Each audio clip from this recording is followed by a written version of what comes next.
Vamos a iniciar grabación. ¿Me están escuchando todos? ¿Me pueden Sí, escribir? ¿Todos me escuchan? Si quieren me escriben, bajan volumen a sus micrófonos para que no haya interferencias.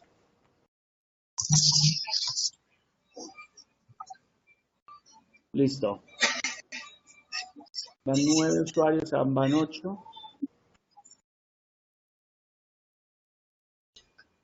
Se supone que son 12 participantes, o sea que están faltando 4 personas. Son las 9:04. Esperamos 3 minuticos y comenzamos. Si quiere le bajan volumen a su micrófono o lo ponen en silenciar. Sobre el nombre le hacen clic y ahí le ponen silenciar el micrófono. ¿Sí? Esperemos 3 minuticos y comenzamos entonces para que todo el mundo esté en la jugada acá.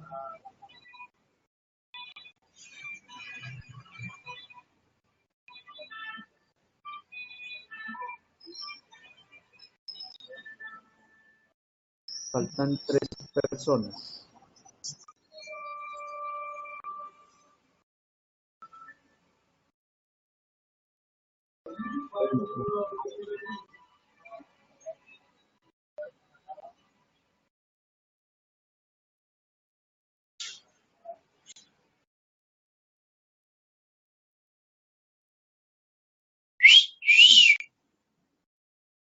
Bajémosle volumen, por favor.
Faltan 4 personas. No sé quiénes faltan, pero después me voy a enterar quiénes faltan. Voy a abrir un momentito la lista de asistencia.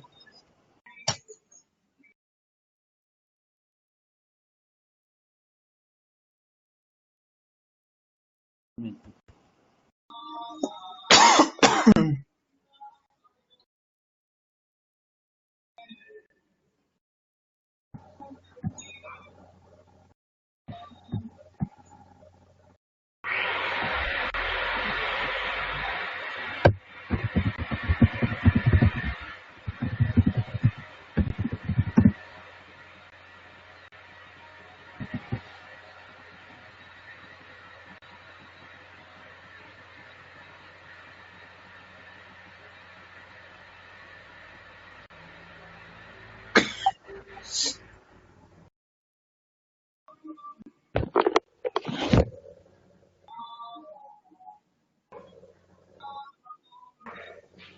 Muy bien, ahí entró otra persona entonces. Muchachos, buenas noches todos, buenas noches a todos. Estamos grabando esta presentación para quien no puede entrar es esa persona, pueda volver a entrar. Bueno, muchachos, recuerden que estamos en la electiva. Bájele volumen por favor al micrófono, por favor. Póngale el silencio. Las personas que lo tienen, Mateo, lo tienen abierto, Luis Carlos Sosa. Los que lo tienen abierto lo pueden cerrar. Listo. Cuando quieran hablar, piden la palabra o preguntan o escriben. No hay ningún problema. Las dos cosas son viables. Entonces, recuerde que estamos en la electiva Pensamiento Clínico. Esta electiva es una de las tantas, como su nombre lo dice, elecciones que tienen los estudiantes de sexto semestre hacia arriba. se hace cada semana y tentativamente la vamos a hacer los miércoles de 9 a 10 de la noche. Cuando haya algún inconveniente, la pasamos bien sea para el jueves, pero previo concertación con ustedes. De pronto que esté viajando o tenga que salir o resulte algún inconveniente, yo con mucho gusto les voy a avisar. De hecho, dentro de 8 días estoy de viaje en ese momento porque tengo una semanita de vacaciones. Entonces les aviso y posiblemente la hacemos el jueves a las 9, pero les aviso con tiempo. Todo se lo hago por el grupo de WhatsApp. Entonces, pensamiento clínico se hace cada 8 días, en un tiempo de hora y media, lo que sea necesario lo vamos a utilizar. Siempre vamos a utilizar la plataforma. Si ustedes consideran de pronto, yo tengo disponibilidad en un martes o un miércoles o un jueves a las 7 a 8 de la mañana. Si de pronto el grupo, como ya se conocen, de pronto creen que pueden tener espacio para que sea presencial algún día, yo no tengo problema. Igual esto es presencial, pero a través de las TICs. ¿Cuál es la gran pretensión de pensamiento clínico? Es que ustedes que están en un proceso ya prácticamente de ver áreas clínicas de la formación, aprendan la fundamentación de lo que es, cómo es hacer un buen diagnóstico clínico, cuál es la fundamentación y cómo se hace un proceso diagnóstico juicioso y adecuado. Yo creo que es de las principales herramientas que tenemos los médicos, sobre todo obviamente los médicos clínicos, para hacer diagnósticos de precisión. Yo pienso que si nosotros sabemos hacer diagnósticos adecuadamente, sistemáticamente, de forma lógica, razonada, hipotética, deductiva, utilizando todas las herramientas que nos da los procesos cognitivos, y la gran mayoría de las veces no nos vamos a equivocar. O sea, vamos a ir bien trasegando por nuestra principal razón de ser, que es resolver problemas de contexto a la gente en muchos escenarios clínicos. Entonces, lo primero es eso, esa es la gran pretensión. La metodología, obviamente, digamos, la mediación es virtual, la frecuencia es cada 8 días. Yo presento hoy y ustedes se van a dividir en 3 grupos, eso se lo repito en el WhatsApp. 3 grupitos iguales, más o menos de 4 personas. Se enumeran grupo 1, grupo 2 y grupo 3, porque la idea es que durante todo este primer corte hacemos todo lo que es fundamentación, pero segundo y tercer corte nos dedicamos a casos clínicos problemas. Entonces yo presento hoy, el grupo 1 presenta pensamiento científico, en la próxima semana, la siguiente semana el grupo 2 presenta pensamiento crítico y la otra semana el grupo 3 presenta pensamiento clínico. Esas son, digamos, junto con las 3 grandes temáticas. La otra semana, casi la sexta semana, yo presento todo lo que es el proceso diagnóstico con una ejemplificación para que a partir de ahí, a partir del segundo corte, en orden secuencial, grupo 1 presente un caso clínico, problema, con toda la secuencia que se les ha enseñado de hacer el análisis de los casos problemas, obviamente siempre acompañados y guiados por mí, y donde todos vamos a poder disfrutar de cada grupo alternadamente, y el cuarto, digamos que yo sería siempre la cuarta vez quien estaría presentando un caso problema para refrescarle otra vez la forma en que se hace el análisis de casos. Los temas, casos clínicos de los sistemas que hemos visto, el cardiorrespiratorio, digestivo, si es posible urinario, nervioso, endocrino. O sea, la idea es que nos traigamos casos clínicos de todo para que además vamos retomando temáticas que ya deben haber sido vistas y deben haber sido abordadas también en quinto semestre en semiología. Eso es lo que vamos a hacer. O sea, digamos que la teoría es relativamente poca.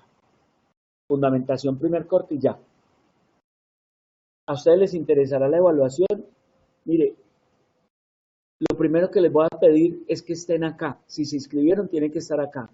Si hay 2 estudiantes, ahí como los veo en el grupo WhatsApp, tienen que haber 2 estudiantes en cada encuentro. 2 encuentros, para que le avise, hacen perder esta asignatura. 2 encuentros hacen perder la asignatura. Eso debe ser claro. A mí prácticamente la nota la voy a sacar de la presentación del grupo. A mí no me estresa.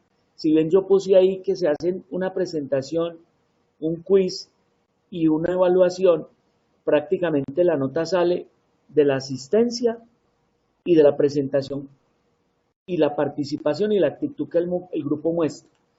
Así que yo no me voy a estresar mucho por una nota específica, porque me interesa es que ustedes aquí vengan voluntariamente, porque se inscribieron voluntariamente, y como nos ha ocurrido con los 2 grupos anteriores, se sientan felices, a pesar de la hora, a pesar del cansancio. Creo que hasta ahora hemos logrado que la gente aquí goce, como lo hago yo, a pesar de la hora, y a pesar de llevar desde las 5 de la mañana levantado. Entonces, aquí estamos voluntariamente, vamos a gozar y nos tenemos que mantener voluntaria y de cierta manera obligatoria, porque si no, 2 inasistencias da pérdida de la electiva. Así que esas 3 personas que están faltando me van a tener que presentar excusa. 1. Esto se graba siempre. Entonces hasta ahora tenemos temáticas, metodología, mediación, estrategia metodológica, evaluación, creo que suficiente. Las presentaciones de los grupos que han pasado las voy a visibilizar para que no se vayan a aprovechar y vayan a tomar una presentación de grupo, porque voy a poner, si un grupo me trae una presentación, todos me tienen que mandar la presentación, todos, ya le voy a contestar Juan Camilo, todos me tienen que mandar la presentación antes del encuentro. Si yo veo que esa presentación es una copia de las anteriores, grave, no voy a permitir que la presente. Sí, Juan Camilo, todos los miércoles por ahora, lo que les decía, como voy a tener vacaciones a partir de este viernes, una semanita, a pesar de eso, pues solo voy hasta el miércoles, el jueves estoy activo, entonces seguramente dentro de 8 días no lo hacemos el miércoles, sino el jueves, pero en general son los miércoles. Siempre aviso con tiempo, muchachos, para que todos tengan claro cuándo vamos a presentar. Dentro de 8 días, grupo 1, el tema, pensamiento clínico, perdón, pensamiento científico. La bibliografía, búscalo de donde quiera, eso sí que sea bibliografía actual. La siguiente semana sería el grupo 2, tema, pensamiento crítico. Y la otra semana, tema, grupo 3, pensamiento clínico. Esa es la secuencia. Luego seguimos con proceso diagnóstico, que lo hago yo. Eso todo está. Ustedes vieron que yo les mandé el link donde está el planeador, que hice una variación ahí y le hice una variación al microcurrículo, pero ahí está básicamente explicado pues las condiciones. O sea que acta de concertación, aquí la estamos haciendo.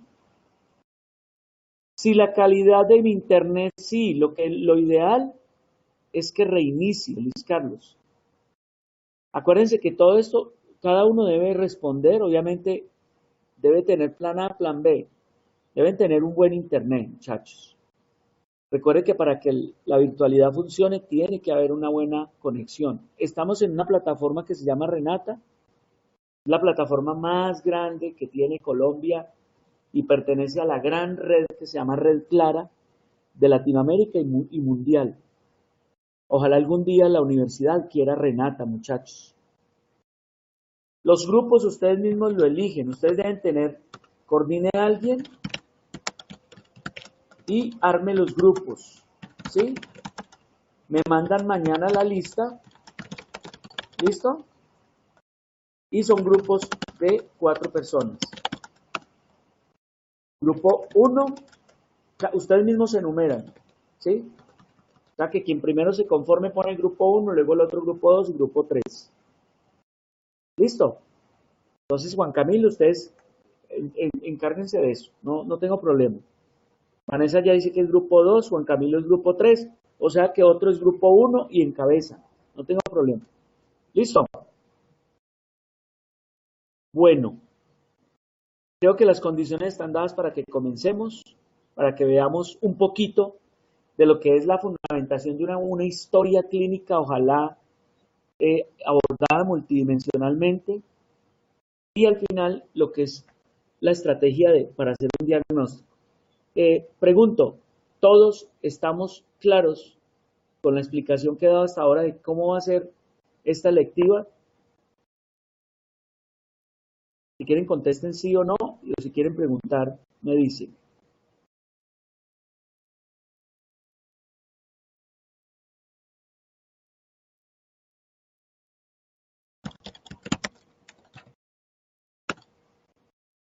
¿Listo? Bueno, parece que todos estamos ubicados. Entonces comencemos. Vamos a comenzar entonces la explicación. Vuelvo y les digo, espero disfruten este espacio. Las dos experiencias anteriores me imagino que les han hablado y ha sido muy buena. Yo creo que queda una gran fundamentación y al final si lo aplican van a ser muy buenos clínicos, de lo cual yo me siento muy orgulloso, la verdad. Sin ser sin ser pretencioso, me siento orgulloso de ser un buen clínico. Bueno, muchachos, la historia clínica abordada de forma multidimensional surge desde esa necesidad de superar el reduccionismo orgánico en que la mayoría de los médicos afrontan sus casos clínicos. Eso hay que trascenderlo, eso hay que superarlo. Ese reduccionismo hay que superarlo y tiene que romperse ese paradigma y surgir otro paradigma que sale del modelo bio, psico, socio, ecoambiental, que es el que propone la universidad. Y basados en ese paradigma de Engel, que no es nuevo, donde básicamente dice que no existe un observador objetivo independiente. Nosotros no somos completamente objetivos, que básicamente cada que nosotros estamos observando un paciente, lo hacemos parcial y comprometido. La presencia de uno como observador y los instrumentos que utiliza perturban el fenómeno de una manera que no podemos de todas maneras controlar. Nada puede considerarse en sí mismo un solo fenómeno y siempre lo que surge, ese nuevo estado de cosas entre la interacción del médico con lo que consideran fenómenos o condiciones clínicas, es quizás el resultado de la interacción de uno con el otro y resulta a veces imposible separar el actor de ese fenómeno que expresa el paciente. La causalidad y la explicación de las múltiples síntomas de las personas se hace de forma múltiple, no tiene una sola explicación y esas relaciones per se son complejas y no absolutamente lineales. Luego, las variables que intervienen cuando uno analiza un caso clínico son definitivamente infinitas, difícilmente podemos reducirla. Por eso es que los clínicos, los buenos clínicos no pueden morir. Es más, los buenos clínicos tienen que renacer, tienen que pulular y tienen que reinventarse, entendiendo estas situaciones tal y cual se las estoy compartiendo. Es imposible conocer el momento en que un fenómeno empieza y determinar las secuencias causales del mismo. Siempre la incertidumbre, la duda, se extiende desde el inicio y durante la secuencia de eventos que suceden. Fragmentar un fenómeno per se para su estudio no es bueno. Y por eso todos los fenómenos, si se consideran así, deben ser tomados en su totalidad. Muchachos, oigan esto. Siempre que analicen un caso, problema, revisen el contexto. Es muy diferente yo tener fiebre con ictericia en Armenia que en Santander o que en el Medio Oriente. Las afirmaciones parciales no pueden generalizarse a todos los eventos que sucedan igual. y solo pueden validarse para dicha situación. Luego no todo puede ser ajustable a todo lo que usted vea en un fenómeno, puede ser aplicable a todas las situaciones problemáticas que vean los pacientes. Esa posición subjetiva que utilizamos los observadores médicos es parte del mismo proceso. Y las construcciones, las hipótesis, las heurísticas deben ser siempre sometidas a sistemas de verificación con el proceso que se estudia. Por eso la importancia igual de encuadrar de cierta manera el método clínico y el proceso clínico como un método en sí científico. Y por eso la importancia de que la siguiente vez el grupo nos hable de esa perspectiva. Enfermedad y enfermo son dos cosas diferentes. Y entonces, uno es la enfermedad, otro es tener enfermedad, otro es sentirse enfermo y otro es ser reconocido como enfermo. Muchachos, al paciente hay que considerar el aspecto psicológico, social, cultural, porque dos pacientes no experimentan la misma enfermedad. La forma en que los pacientes relatan la enfermedad es completamente diferente y la forma en que se expresa tanto el sujeto como la enfermedad ocurren de forma diferente. Y la forma como afecta al individuo y a su familia es diferente. Y luego, entonces, esos factores terminan siendo cruciales a la hora de evaluar un caso clínico problemático. Esto es muy importante. De este modo, vamos a pasar cada vez más, como siempre propusimos en la Humboldt, pasar de una medicina centrada en la enfermedad a una medicina centrada en el enfermo y la particular forma de vivir la vida, de vivir el contexto, de vivir en familia y de vivir en sociedad. Y entonces luego lo que se espera es desarrollar modelos que piensen la salud como un modelo complejo, un modelo dinámico, un modelo sistémico. Recuerden que eso es lo que ustedes han venido revisando durante toda la formación.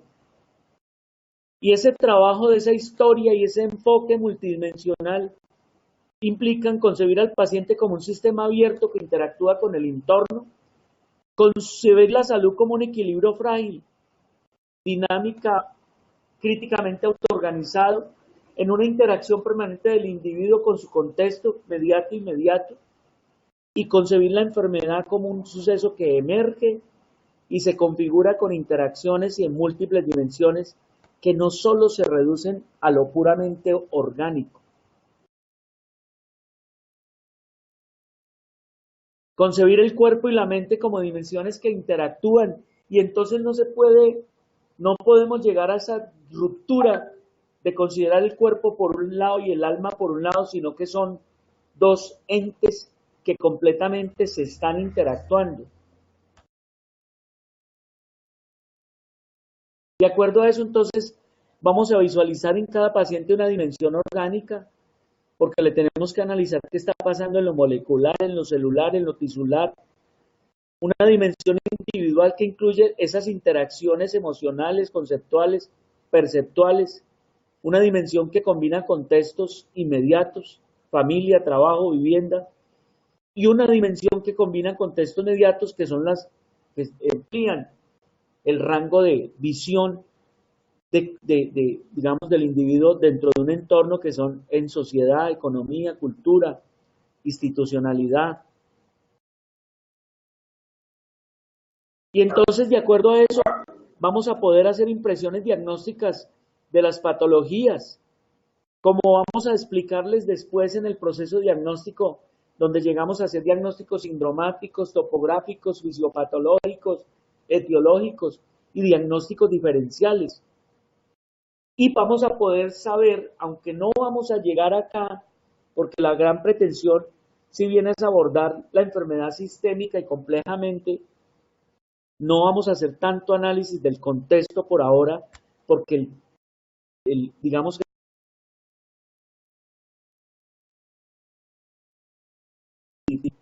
pero ustedes como muy claro. Permítame que me...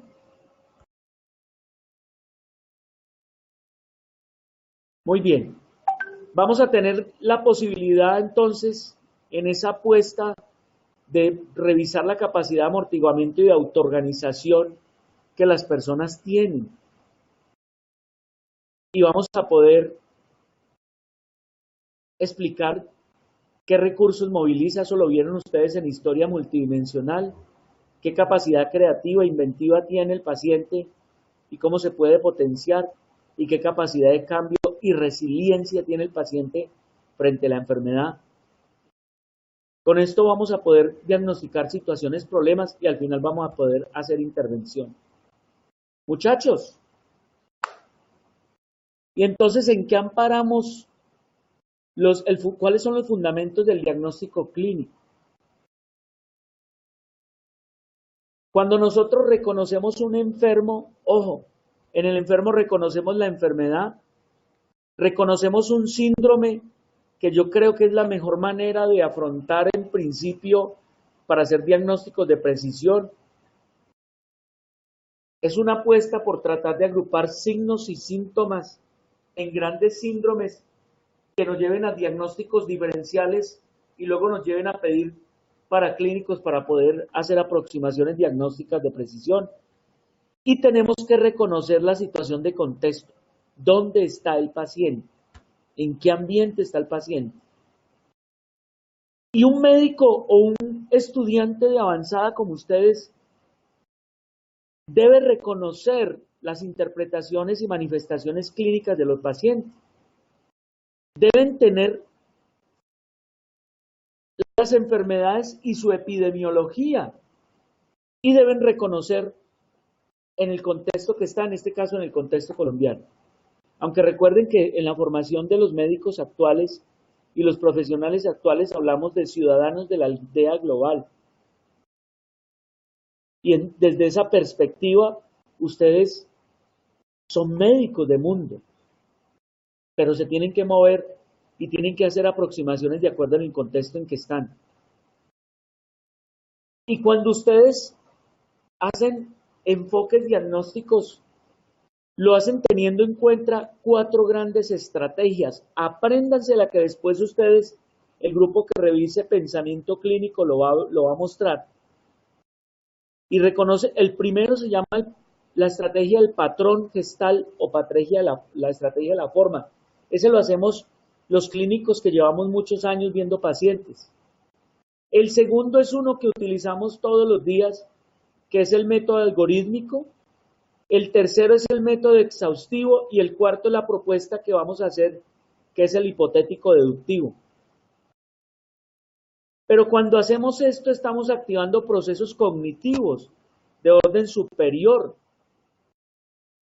Y esos procesos cognitivos suceden porque el cerebro almacena datos que se activan por procesos heurísticos, entendiendo la heurística como el arte de inventar o descubrir hechos, valiéndose de hipótesis o principios que estimulan investigación. Cuando yo veo un paciente que tiene dolor abdominal, a mí se me activan lo que llamamos procesos cognitivos y se me activan esos procesos cognitivos que terminan siendo heurísticos, que lo que hago es básicamente es empezar a inventar mi hipótesis.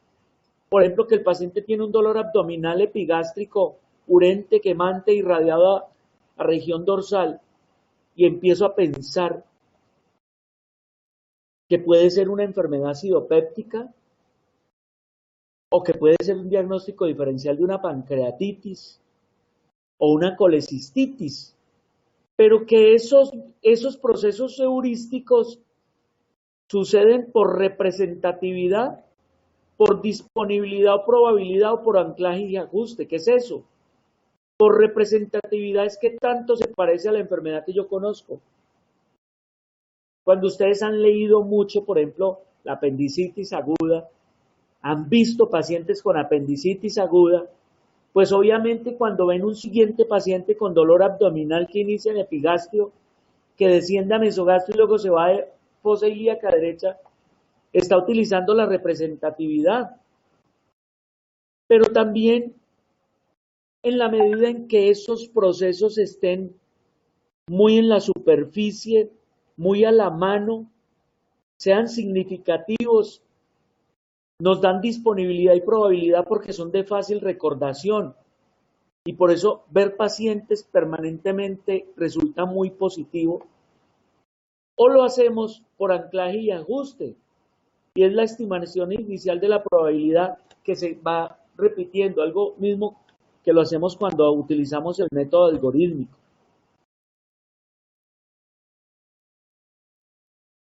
Y entonces la primera estrategia es el patrón o método de la gestal o método de la forma. Muchachos, cuando yo veo un paciente con una facies,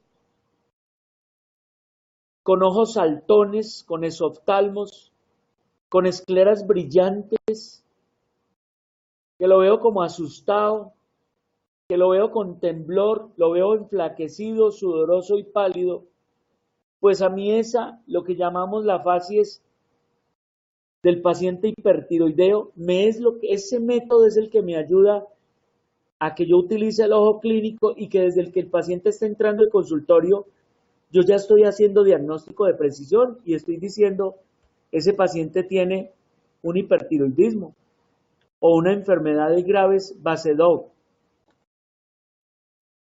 ¿Listo? Ese es el método de la Gestalt, método de la forma o método del patrón. El segundo método es el método algorítmico, que es un método que utiliza vías potenciales preestablecidas y cada respuesta lleva a un interrogante que siga una pregunta automática para al final hacer un diagnóstico. Algo parecido a esto. Se llama método algorítmico o método de la ramificación. Y de cierta manera un método flujográmico. Le pongo el ejemplo de la paciente que tiene 47 años, mujer que tiene tos, hemoptisis, disnea y tiene un síndrome febril y un síndrome constitucional. Lo primero es que el paciente tiene más de 2 semanas y lo primero que hago es que el paciente es un sintomático respiratorio. Al paciente le pregunto que si tiene antecedentes de tosedor o no y me dice que sí. Luego le hago un BK de esputo y le pido una radiografía. El BK me sale positivo, pues el paciente tiene una tuberculosis. Si la radiografía sale negativa, lo puedo hacer un cultivo. Y si me sale positivo, pues le hago un tratamiento acortado supervisado. Si tengo esto negativo, pero tengo una radiografía sugestiva y una clínica sugestiva, pues es compatible con una TBC y le hago un tratamiento de prueba. Eso sería algo parecido al método algorítmico. Después, el tercer método no lo puse ahí, pero básicamente es el método del estudiante de medicina, que hace unas historias inexhausto, que hace unas historias largas, que hace unas historias donde pregunta muchos datos, donde pide muchos exámenes y al final llega el diagnóstico después de todo ese proceso, ¿no? Ese es el método exhaustivo. Y el último método es el método que más proponemos acá, que le proponemos a ustedes, y se llama el método hipotético deductivo.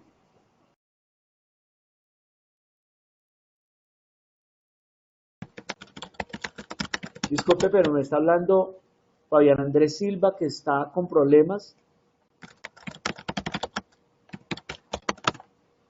que tiene problemas parece. Bueno.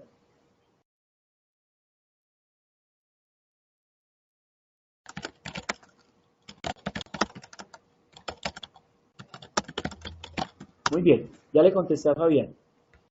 Entonces, muchachos, el hipotético deductivo básicamente, Juan Camilo dice que él siempre tiene problemas. Va a tocar apretar un poquito a Fabián.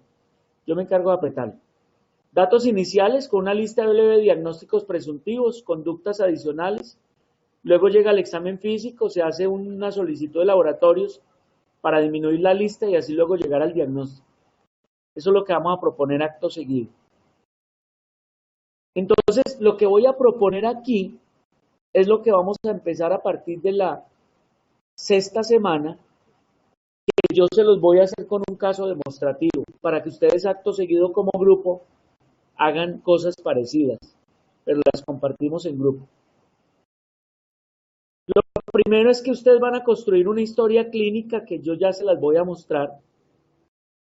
Y para hacer el análisis de caso van a hacer un resumen de datos positivos, luego hacen un perfil temporal, luego identifican problemas, signos, síntomas o síndromes predominantes, luego hacen una correlación clínico-paraclínica, después hacen una explicación fisiopatológica de signos, síntomas, después aplican leyes diagnósticas y por último llegan a conclusiones diagnósticas. Ese es el proceso que yo propongo. Y ese proceso está ejemplificado acá. Construyen la historia clínica como ustedes ya lo aprendieron, datos de identificación, motivos de consulta, enfermedad actual, luego revisión por sistemas, luego antecedentes personales, patológicos, quirúrgicos, alérgicos, tóxicos. Obviamente las historias que vamos a hacer son historias breves, muy breves, casi que vamos a hacer un resumen. Después analizamos los contextos del paciente, el orgánico, el inmediato, el individual mediato y el inmediato. Después, aquí está el contexto, la dimensión orgánica, molecular, celular y tisular, la dimensión individual, cuál es la percepción del paciente, el concepto que el paciente tiene frente a la enfermedad, el contexto inmediato, dimensión que combina contextos del paciente con la familia, el trabajo, la vivienda, el contexto inmediato que es mediato que es la sociedad, la economía, la cultura. Esto es como para que tengan el enfoque, pero en todas las historias no vamos a hacer eso.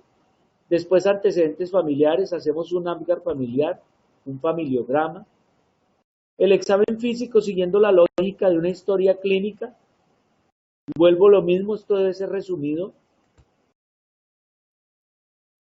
El examen físico obviamente va de la cabeza a los pies por cada uno de los sistemas. Y entonces acá, rápidamente, el primer punto que van a analizar un caso problema es que ustedes hacen un resumen de los datos. Lo que yo pretendo es que hagan un esquema de un paciente alrededor del coloquen los datos positivos de identificación, motivos de consulta, antecedentes personales y examen físico. Lo más relevante, positivo o negativo. Después hacen un perfil temporal. Aquí realizan una línea de tiempo con cronología desde que el paciente nace hasta el motivo de consulta y lo que el paciente, ahí se van colocando cada uno de los eventos que han sucedido a lo largo de la vida del paciente. Después se los muestro. Después identifican problemas. Si el paciente tiene una hemoptisis como único síntoma, signo, pues se coloca hemoptisis. Pero si el paciente tiene fiebre con manifestaciones respiratorias y tiene más de 3 semanas, es un síndrome febril con manifestaciones respiratorias. Si el paciente ha perdido peso, pues tiene un síndrome constitucional. Si el paciente tiene ictericia, pues tiene un síndrome ictérico. Bueno, tratan de agrupar eso en síndromes. Después lo que hacemos, los antecedentes, aquí están los contextos, ya se lo había mencionado.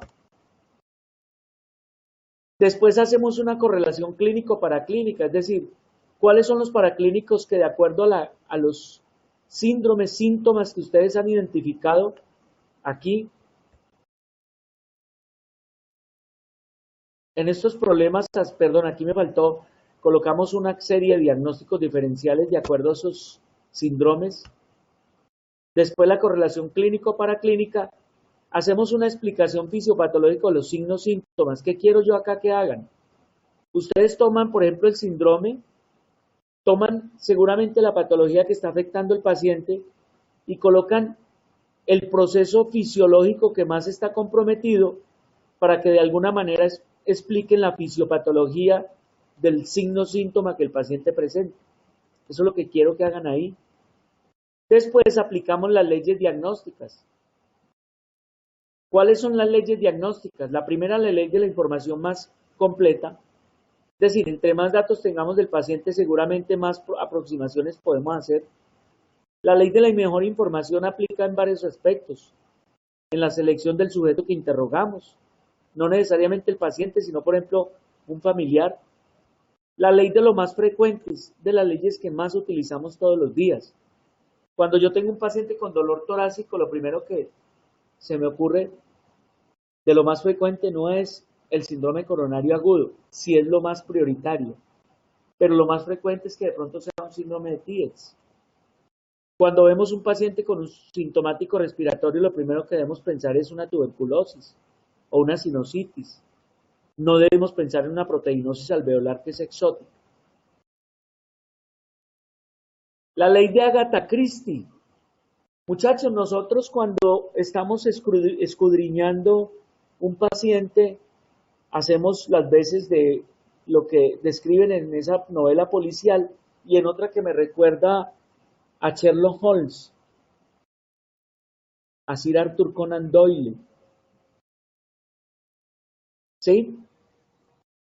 Donde nosotros asimilamos cada caso como una trama de detectives, utilizando el pensamiento lógico deductivo, el sentido común, la imaginación, y siempre nos preguntamos quién es el culpable, en qué circunstancias ocurrieron los hechos, cuál fue el arma empleada, hay cómplices, cuál fue la víctima, cuáles son los otros afectados. Por ejemplo, un paciente con una tuberculosis afectando el ápice y es un paciente con un VIH y una desnutrición. Entonces uno dice, la escena del crimen es el pulmón, los lóbulos superiores. El arma homicida definitivamente es el bacilo de Loeffler, el bacilo de Koch. Los cómplices, el VIH y la desnutrición. Esas son como la ley de Agatha Christie. La ley de la parsimonia.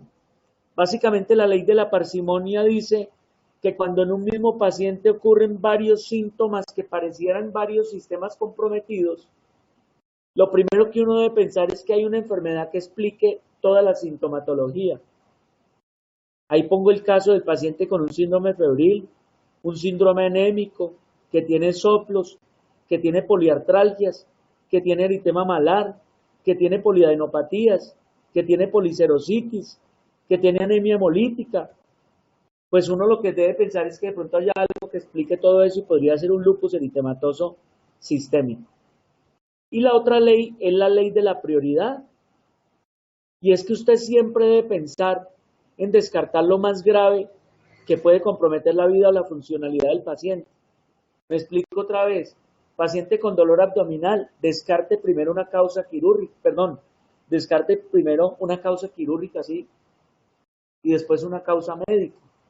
Es decir, yo tengo que pensar en las causas graves, como la apendicitis, como el quiste torcido de ovario, antes que pensar en una adenitis mesentérica, por ejemplo. Digamos que aplico la ley de la prioridad y la ley de lo más frecuente, y entre las dos me ayudan también a hacer diagnósticos de precisión. Al final, ¿qué quiero yo? Que en todos casos clínicos hagamos un diagnóstico topográfico, anatómico, hagamos un diagnóstico sindromático, hagamos un diagnóstico etiológico y hagamos un diagnóstico específico. Lo ideal, pero por espacio no nos alcanza, si estuviéramos haciendo un enfoque multidimensional, tenemos que hacer diagnósticos de contexto también, de privación psicoafectiva, de desnutrición, malas relaciones interpersonales, falta de apoyo familiar, ausencia de seguridad social, problemas de movilidad, cosas como esas que son de contexto. En este espacio específico, de todas maneras, sí vamos a hacer todo el énfasis un poco en la parte orgánica, que por ahora es la que nos compete para este pequeño espacio académico. Bueno, muchachos, pregunto si las cosas son claras o no. Eso lo voy a hacer por medio de una encuesta. Si está claro o no. Si no está claro, con mucho gusto me dicen por qué no está claro. Entonces, ¿pueden votar ahí? ¿Está claro o no?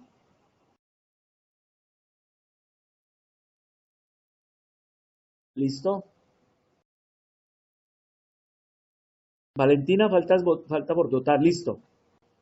Muy bien. Bueno. Bueno, muchachos, entonces lo que les digo,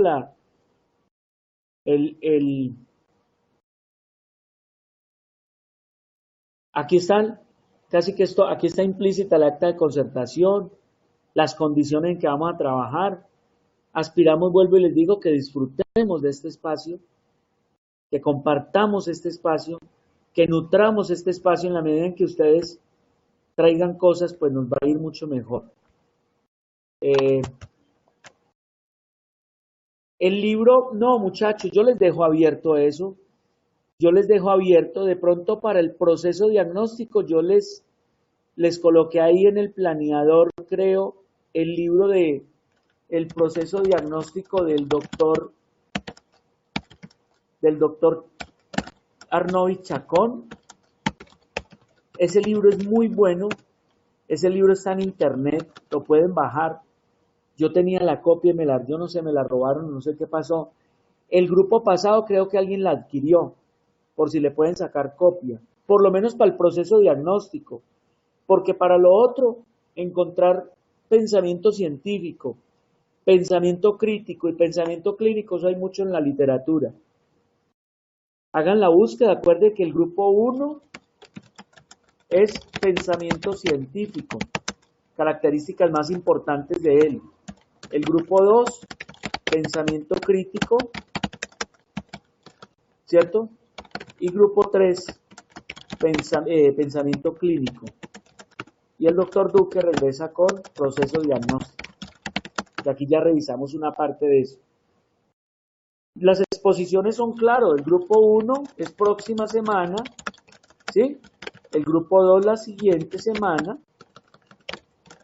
Y el grupo 3 la otra semana, ¿sí? Cada semana nos estamos encontrando, ¿no? Nos encontramos. Próxima semana será el jueves. Día jueves, por lo del viaje mío, porque esa hora del miércoles estoy viajando. Viajo hasta la madrugada. ¿Listo? ¿Quedamos claros, muchachos? Esto queda grabado. Mañana yo se los comparto para que lo tengan ahí disponible. No hay ningún problema. Si ustedes me mandan la presentación antes, yo se les doy una revisión y les digo si está bien o no. No hay ningún problema. Totalmente. Si encuentro un artículo, se los mando para que traten de buscar bibliografía que no hayan utilizado los grupos anteriores. En mi canal de YouTube están las exposiciones que ellos han hecho, muchachos. Voy a tratar de compartírselas por acá también por el WhatsApp. ¿Listo? Si quieren calificar la clase de 1 a 5, pues les voy a pedir que lo hagamos acá. A es 1, E es 5. Califiquen la clase.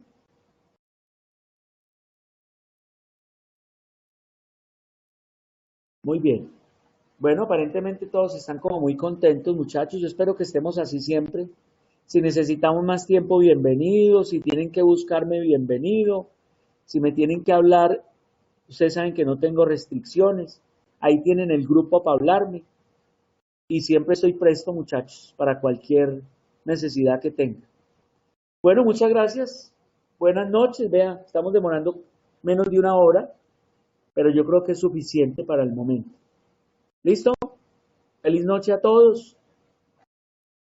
Muchas bendiciones. Y bueno, nos vemos entonces la próxima semana. Gracias a todos, muchachos. Mañana les comparto la presentación.